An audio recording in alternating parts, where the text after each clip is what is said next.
So thank you all for coming.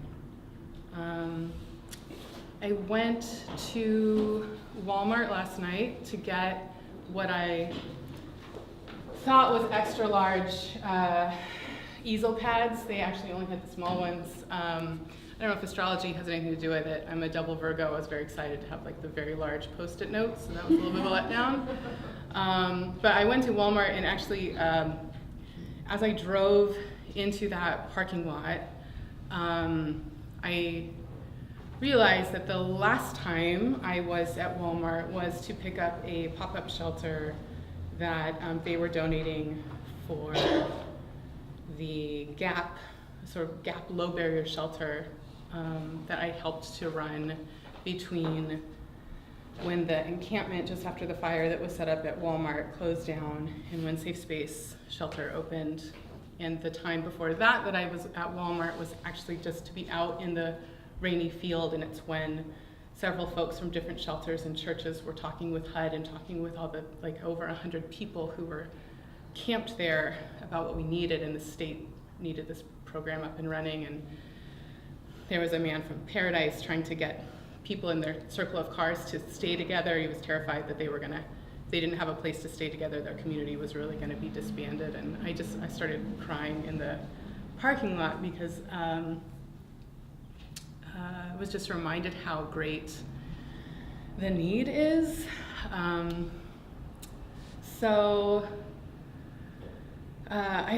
was gonna start off by sharing a very dear friend of mine. I actually got to be at the birth of his kid. He's one of the smartest, weirdest, and greatest people I know. He's a professor.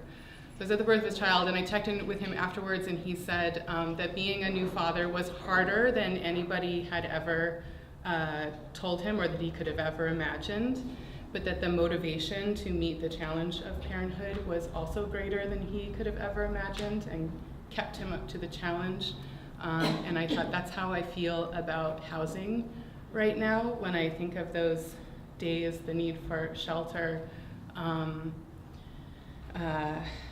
the stories that I get, like I just shared with CJ, that even in setting up for this place, one of the employees shared the income that he will be on when he's retiring later this year and asked me what his options for housing were. He said, the reason I do this job is so that people can ask me about housing options at some point in the future and I won't have a little heart attack when I try to figure out the very minimal options available for them. So the need is so great, the challenges are very big. The figures say that we could not build enough affordable housing at the current way it's financed to meet the need in California. We couldn't do it.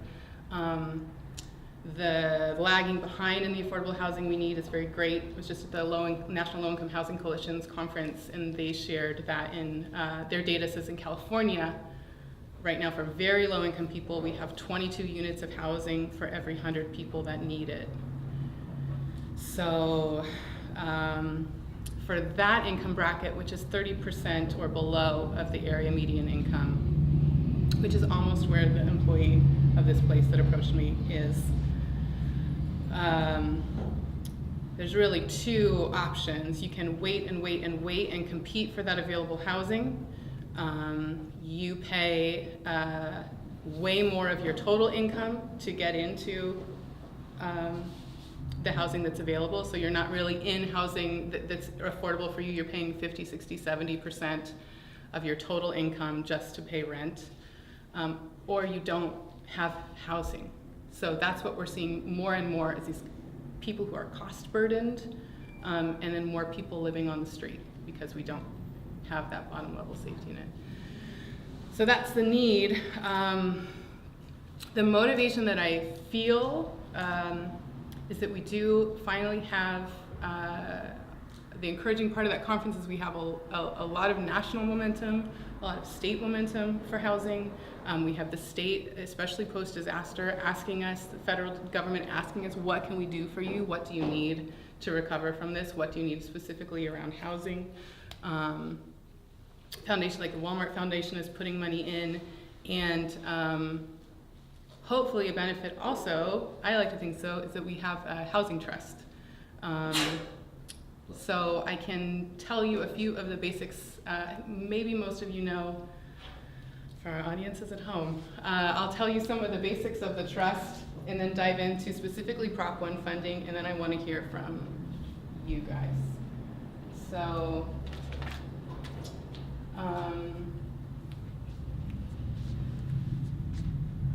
we have, the trust is just a financial tool, right? So we have trusts that get set up across the state. They might get set up for 1 or 2 projects.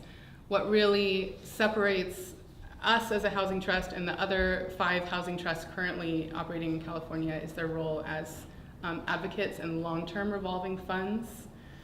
So that's it. We're a fund supported by ongoing dedicated resources not already earmarked for housing. The need is some loans are out of the range of the kind of projects we need to get off the ground. So if you're a small or mid-sized developer, you're not going to be able to compete for the loans and grants that might be available to larger developers or more established developers. So a housing trust as a local entity has the option to respond to that kind of development. And then if you are a larger developer, a housing trust can get you early funds in for acquisition, pre-development, just early funds so that you can be more competitive for the bigger grants and financing you need.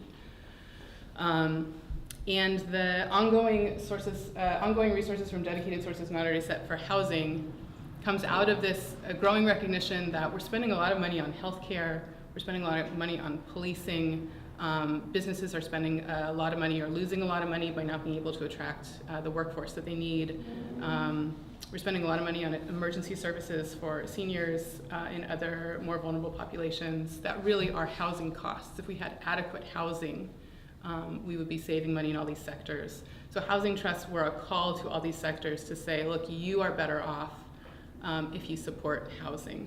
And then the state wants to recognize if you have support from your community from housing, if everybody is on the bus agreeing that it's in everybody's better interest if there's more housing for all, we would like to support that through the local housing trust fund grant program.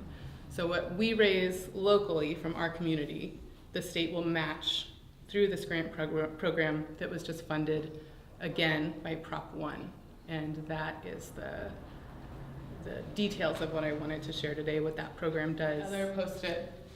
This is what we target. Those funds come in from those sources. We can then loan those, and or when the state program is funded, we can have this match from the state. Those funds go towards this kind of housing. Rental housing, down payment assistance programs, emergency shelter, and transitional housing.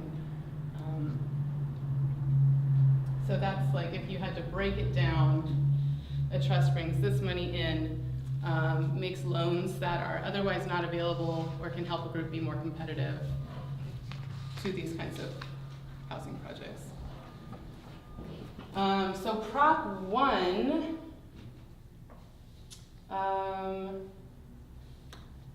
Prop 1 was a multi-billion-dollar bond act that was the Veterans and Affordable Housing Act.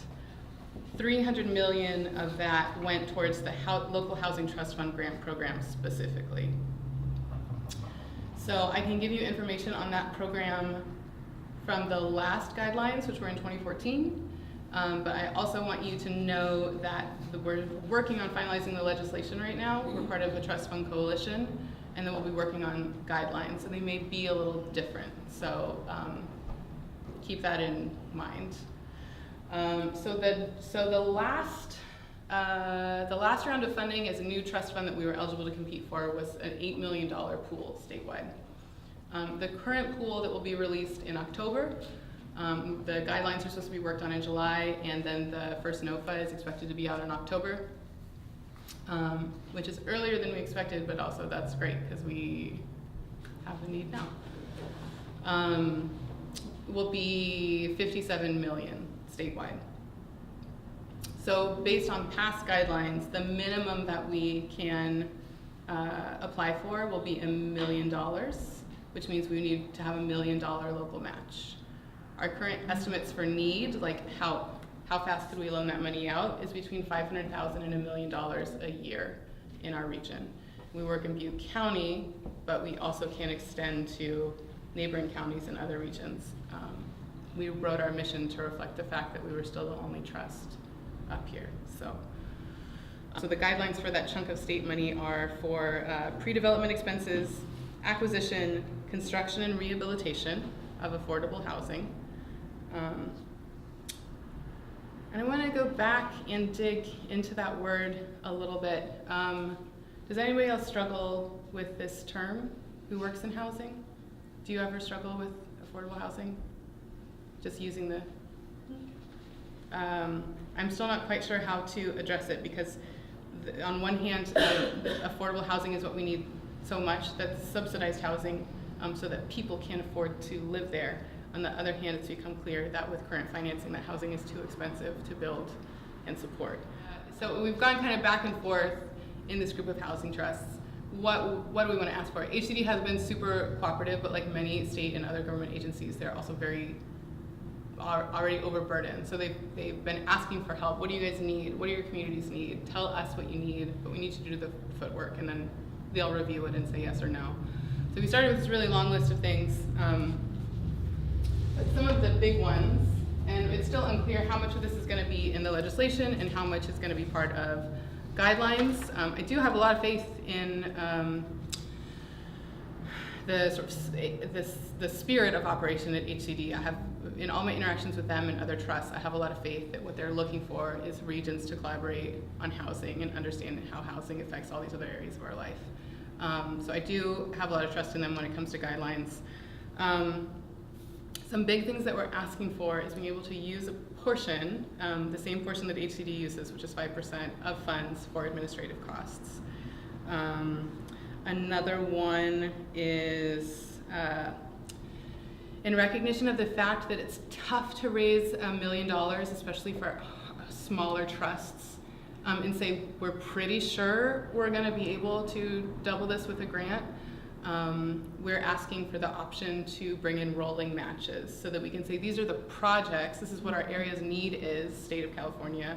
We would like 1 million, 2 million, whatever it is, and then we're able to access that funding as matching funds come in. So that's not a guarantee, but that's a thing that we're asking for. We had originally asked for a cap. That's actually, there's one sort of error on this page, which is the $10 million figure. That was a misunderstanding. It's something that's being asked for, this $10 million cap for each individual trust. It's not in place yet, which was in recognition of the fact that if we have trusts from Los Angeles County or trusts from the Bay Area competing for funds, they could probably use all of them, to be honest. But again, I really do trust in the work of the HCD to regulate that. They're not trying to stiff anybody. But that piece is wrong. Right now there's not a cap on how much we could ask for. We just have a minimum amount. We're asking for accessory dwelling units to qualify for these grants. Either way, we'll be doing an educational program around ADUs, and either way we're going to be looking for ways that we can bring in other funding to help with, to offset costs of the construction and development of ADUs, but we're asking the state to apply this particular grant to ADUs, and it sounds like if there's a 10-year deed restriction, that would fly.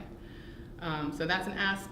We're asking for Native American tribal entities to be eligible for the program, and to have their, even if they don't have a trust themselves, to have their own funds available, eligible as matches for housing trusts. California is really ahead of the rest of the country when it comes to equitable inclusion for tribes in housing programs, but it's still not equitable by any means, which is better than a lot of other states.